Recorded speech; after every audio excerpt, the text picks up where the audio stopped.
Hello friends. मैं आरती यादव आपके अपने यूट्यूब चैनल पर आप सभी लोगों का हार्दिक स्वागत करती हूँ। आप सभी लोगों को हमारा नमस्कार। आशा करती हूँ कि आप सभी लोग बहुत ही अच्छी तरीके से अपनी पढ़ाई कर रहे हो, मेहनत से, लगन से।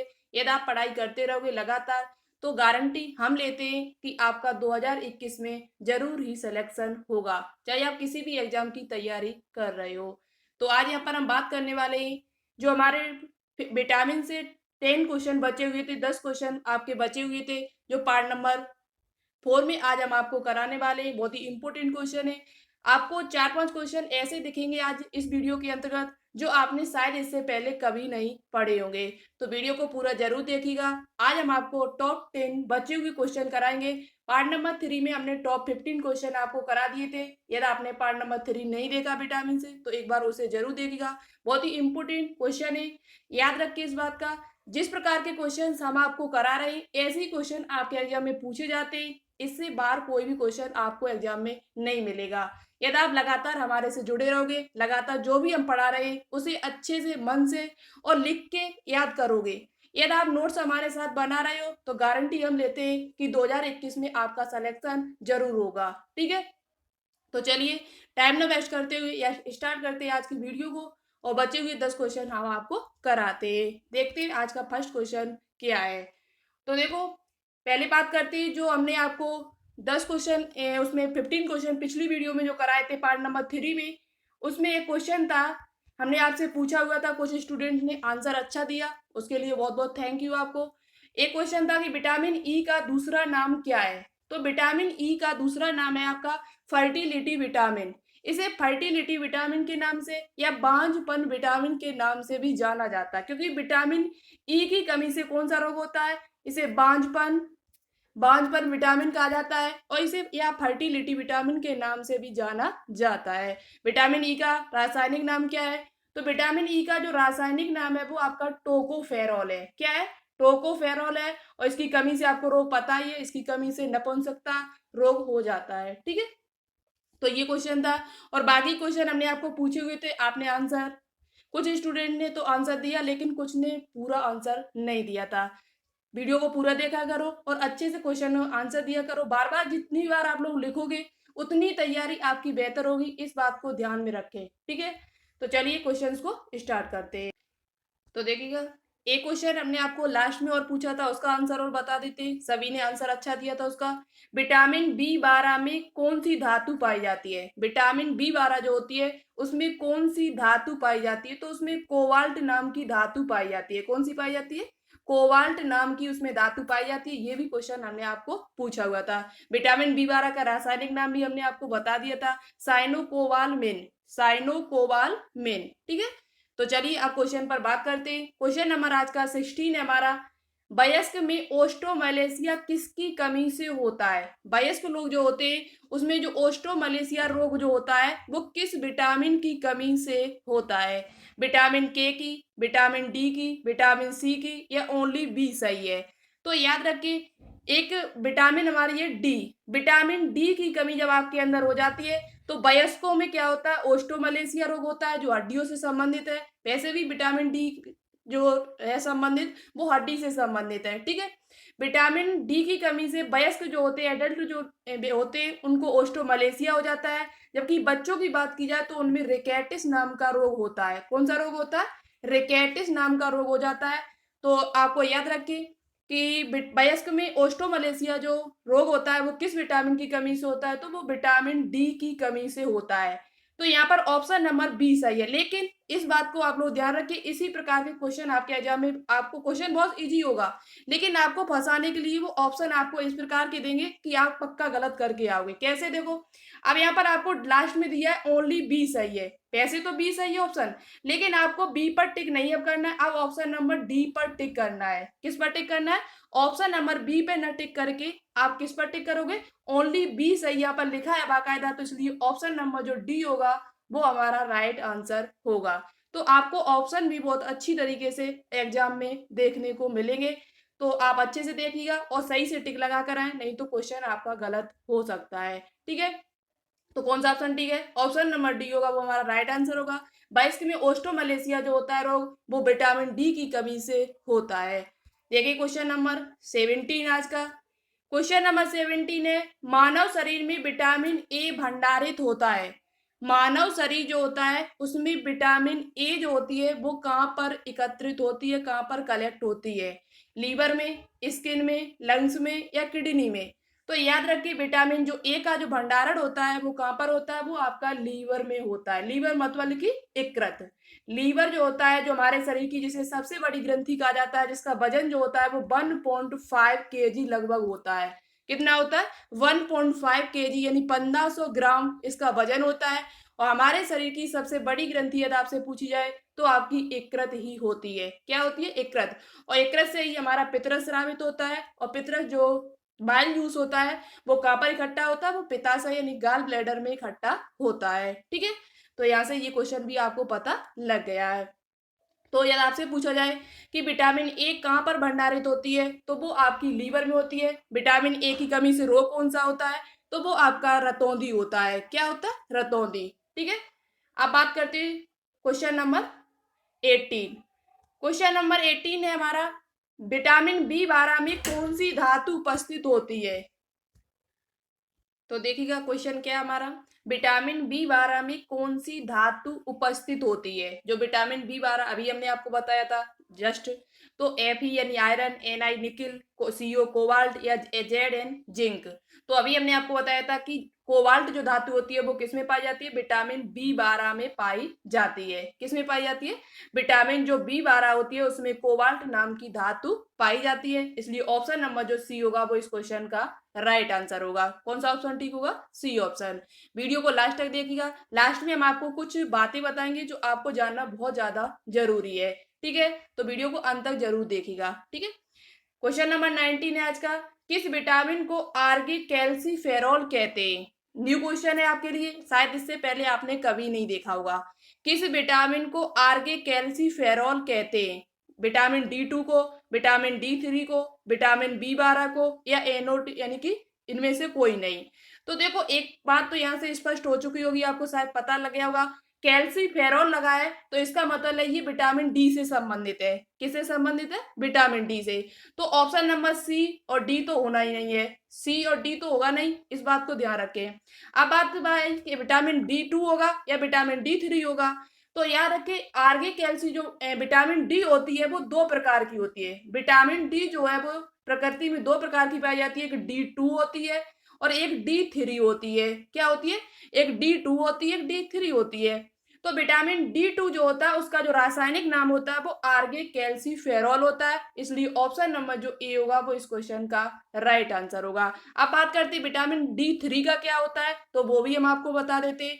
ये देखो दो क्वेश्चन है और दोनों न्यू है आपके लिए। ठीक है, और बहुत ही इंपॉर्टेंट है, आपसे पूछे भी जा सकते हैं। तो अब बात करते हैं कि विटामिन D3 का नाम क्या है। देखो विटामिन D2 को ओलो कैल्सीफेरॉल भी कहा जाता है। कोलो, कोले, ये भी आप याद रखिए, आर्गे भी आपको कहीं कहीं लिखा मिल सकता है। और आप ये भी याद रखिए कोले कैल्सीफेरॉल भी इसे कहा जाता है। विटामिन D2 जो होता है उसे कोले कैल्सीफेरॉल भी कहा जाता है और आर्गे कैल्सीफेरॉल भी कहा जाता है। बात करते हैं विटामिन D3 का क्या रासायनिक नाम होता है। तो विटामिन D3 का जो रासायनिक नाम है नोट कर लेना नोटबुक पर, एरिगो एर्गो कैल्सीफेरॉल। क्या होता है? Ergo calciferol. ये विटामिन D3 जो होती है उसका ये रासायनिक नाम होता है। तो विटामिन D2 का क्या होता है? आर्गे कैल्सीफेरॉल या कोले कैल्सीफेरॉल। और विटामिन D3 का पूछा जाए तो आप बता देना एरिगो कैल्सीफेरॉल। ठीक है, तो इसका जो ऑप्शन होगा वो ऑप्शन नंबर ए ठीक होगा। कौन सा? ऑप्शन नंबर ए वो हमारा राइट है, विटामिन D2। चलिए बात करते हैं नेक्स्ट क्वेश्चन की। क्वेश्चन नंबर आज का 20 है हमारा, निम्नलिखित में से कौन सा फल स्कर्वी रोग के उपचार में उपयोगी है? निम्नलिखित में से कौन सा फल स्कर्वी रोग के उपचार के लिए उपयोगी है? अब आपको पता होना चाहिए स्कर्वी विटामिन सी की कमी से होता है। किससे होता है? विटामिन सी की कमी यदि हमारे शरीर में हो जाती है तो स्कर्वी रोग उत्पन्न होता है। ठीक है, अब बात करते हैं आम से, पपीता, आंवला या बेर खाने से। तो याद रखिए आंवला, जब हम आंवला का उपचार आंवला के में इसका उपयोग किया जाता है और विटामिन सी का सबसे अच्छा यदि आपसे स्रोत भी पूछा जाए तो क्या होता है, आंवला ही होता है। तो निम्नलिखित में से कौन सा फल स्कर्वी रोग के उपचार में उपयोगी है, तो वो आपका आंवला है। कौन सा है, आंवला। ऑप्शन नंबर जो सी होगा वो इस क्वेश्चन का राइट आंसर होगा। विटामिन सी का रासायनिक नाम पूछा जाए तो एस्कॉर्बिक अम्ल होता है। नेक्स्ट क्वेश्चन देखते हैं। क्वेश्चन नंबर 21 है, निम्न में से किसका निर्माण हमारे शरीर में नहीं होता है। निम्न में से किसका निर्माण हमारे शरीर में नहीं होता है। अच्छा क्वेश्चन है। विटामिन ए का, प्रोटीन का, एंजाइम का या हार्मोन का। तो देखो याद रखें, प्रोटीन भी हमारे शरीर में बनती है, एंजाइम भी हमारे शरीर में बनते हैं, हार्मोन भी हमारे शरीर में बनते हैं, लेकिन विटामिन ए का निर्माण हमारे शरीर में नहीं होता है। विटामिन ए जो होती है मुझे फलों से प्राप्त होती है, बाहरी जो पदार्थ होते हैं, स्रोत होते हैं, उनसे प्राप्त होती है, गाजर पपीता से प्राप्त होती है। लेकिन आप यदि पूछा जाए आपसे क्या विटामिन ए का निर्माण हमारे शरीर में होता है, तो आप याद रखें विटामिन ए का निर्माण हमारे शरीर में नहीं होता है। जब हमने आपको विटामिन की थ्योरी कराई थी तब हमने बताया था आपको कि विटामिन डी और के, विटामिन डी और के ऐसी विटामिन है जिनका निर्माण हमारे शरीर के अंदर होता है। डी और के ऐसी विटामिन है जिनका निर्माण हमारे शरीर में होता है, शेष बची हुई जो विटामिन है उनका निर्माण हमारे शरीर में नहीं होता है। चाहे आपकी ए हो, चाहे आपकी बी हो, और चाहे सी हो, चाहे ई हो, ए बी सी ई इनका निर्माण हमारे शरीर में नहीं होता है, बल्कि डी और के का निर्माण हमारे शरीर में होता है। ठीक है, तो अच्छा क्वेश्चन था ये भी। ऑप्शन नंबर जो ए होगा वो इस क्वेश्चन का राइट आंसर होगा। विटामिन ए का निर्माण हमारे शरीर में नहीं होता है। नोट करना। नेक्स्ट क्वेश्चन देखते हैं। क्वेश्चन नंबर नेक्स्ट हमारा, किस विटामिन का रासायनिक नाम फॉलिक एसिड है। वेरी वेरी इंपॉर्टेंट क्वेश्चन है आपके एग्जाम्स के लिए। किस विटामिन का रासायनिक नाम, केमिकल नेम फॉलिक एसिड है। विटामिन बी9 का, विटामिन बी2 का, विटामिन बी7 का या विटामिन बी6 का। तो देखो आपको यदि सभी विटामिन जो बी वाली है उनके सभी के रासायनिक नाम याद है तो आप समझ लें, तो आप इन क्वेश्चनों का आंसर बहुत जल्दी करोगे, और जिनको याद होंगी वो उनके पता भी चल गया होगा उनको कि इसका राइट आंसर क्या होगा। तो देखो हमने आपको कई बार कह चुके, एक बार आप लोग फिर विटामिन बी1 से लेकर और विटामिन बी12 तक सभी के रासायनिक नाम आज कमेंट बॉक्स में लिखोगे।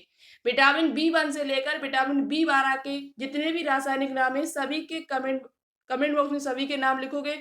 जो नाम लिखेगा उनके नाम हम नेक्स्ट वीडियो में जरूर लेकर आएंगे। देखिए सबसे अच्छा सबसे राइट आंसर कौन देता है। ठीक है, तो देखो याद रखिए फॉलिक एसिड जो, देखो विटामिन बी2 का नाम आपको पता होगा राइबोफ्लाविन होता है, विटामिन बी7 का बायोटिन होता है, विटामिन बी6 का पायरोडक्सिन होता है, पायरोडॉक्सिन होता है। अब बचा कौन सा आपका विटामिन बी9। विटामिन बी9 होता है, उसका जो रासायनिक नाम है वो आपका फॉलिक एसिड है। क्या है, फॉलिक एसिड है। इसलिए ऑप्शन नंबर जो ए होगा वो इस क्वेश्चन का राइट आंसर होगा। ठीक है, नेक्स्ट क्वेश्चन देखते हैं। क्वेश्चन नंबर 23 है, मछली से प्राप्त होने वाला कॉड लिवर तेल किस विटामिन समृद्ध होता है। मछली से प्राप्त होने वाला जो कॉड लिवर तेल है वो किस विटामिन से समृद्ध होता है, नहीं कौन सी विटामिन उसमें पाई जाती है। विटामिन ई, डी, सी, बी। तो याद रखिए उसमें विटामिन डी पाई जाती है। ऑप्शन में आपको विटामिन ए भी मिलता है, या तो विटामिन ए आपको मिलेगा या डी मिलेगा। यहाँ पर डी लिखा हुआ है तो आप ऑप्शन नंबर डी पर टिक करेंगे। यदि ऑप्शन नंबर यदि ए लिखा होता डी नहीं होता तो ए पर टिक करते। ये दोनों विटामिन है वो किसमें पाई जाती है, मछली के कॉड लिवर तेल में पाई जाती है। जो मछली का कॉड लिवर तेल होता है उसमें विटामिन ए भी होता है और विटामिन डी भी होता है। यहाँ पर ऑप्शन मुझे डी दिया था और विटामिन डी दिया था ऑप्शन में, तो इसलिए ऑप्शन नंबर जो बी होगा वो इस क्वेश्चन का राइट आंसर होगा। ठीक है, आगे बात करते हैं नेक्स्ट क्वेश्चन की। ये भी अच्छा क्वेश्चन है, बहुत ही एनसीईआरटी क्वेश्चन है। ठीक है, नेक्स्ट क्वेश्चन हमारा है बहुत ही अच्छा क्वेश्चन है न्यू। निम्न में से कौन सा विटामिन ई का सबसे अच्छा स्रोत है।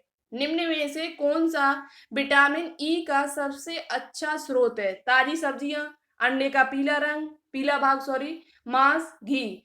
तो याद रखिए ना तो अंडे का पीला भाग है, ना ही मांस है, ना ही घी है। यहाँ पे सबसे जो अच्छा ऑप्शन यहाँ पर है वो आपका है ताजी सब्जियां।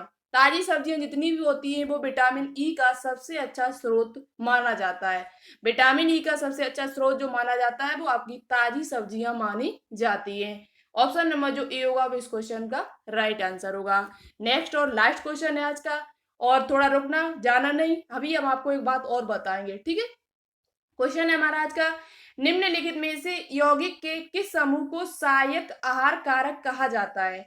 निम्नलिखित में से यौगिक के किस समूह को सहायक आहार कारक कहा जाता है, यानी सहायक आहार, सहायक भोजन के रूप में उसे जाना जाता है? वसा, विटामिन, प्रोटीन, कार्बोहाइड्रेट।